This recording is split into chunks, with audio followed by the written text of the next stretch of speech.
Salut à tous, le journal du foot de ce samedi 10 octobre, J-1 avant France-Portugal, match déjà décisif pour la conquête de la première place dans ce groupe en Ligue des Nations. Le vainqueur de ce duel prendra une sérieuse option pour le Final Four, même s'il restera encore 3 matchs à disputer derrière. Didier Deschamps devrait effectuer quelques changements, mais toujours dans un 4-4-2 en losange. Pogba et Griezmann devraient débuter, cette fois Eduardo Camavinga pourrait commencer sur le banc. Le nouveau tacle de Luis Suarez au Barça, décidément, l'attaquant uruguayen ne digère pas la manière dont ses anciens dirigeants ont organisé son départ. Évidemment, je n'ai pas très bien pris la décision du club, surtout dans la forme. Ce furent des jours où je suis passé des pleurs à une situation où j'ai été à nouveau valorisé comme joueur. Les premiers jours ont été très difficiles, a reconnu l'ancien attaquant blaugrana. Les rumeurs du mercato, Manchester City ne lâche pas Lionel Messi, bien au contraire. Dans une interview accordée à The Athletic, le directeur des opérations des Citizens a confirmé que son club pourrait se positionner l'été prochain sur l'arrivée de l'Argentin. Il y a bien une condition indispensable pour que cette opération se réalise, que Messi ne prolonge pas son contrat en Catalogne. Eduardo Camavinga n'a pas fini d'affoler le marché des transferts. D'après Tuttosport, le Real Madrid n'est pas le seul cadre européen à suivre de très près le crack du Stade Rennais.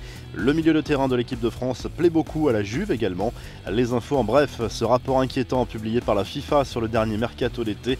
Le football mondial a bien été touché de plein fouet par la crise. Les clubs ont dépensé près de 2 milliards de dollars de moins que l'an dernier.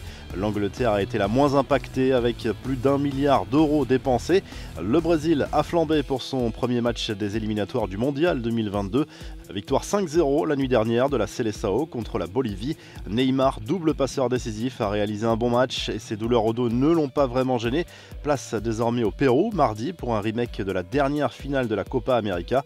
Zlatan Ibrahimovic a débarrassé du coronavirus 2 semaines après avoir été testé positif. L'attaquant de l'AC Milan est désormais guéri et devrait pouvoir disputer le derby contre l'Inter le 17 octobre. Enfin, Cristiano Ronaldo a présenté ses nouveaux crampons spécialement créés par Nike.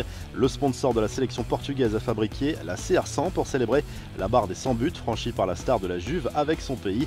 Il les portera pour la première fois contre la France ce dimanche.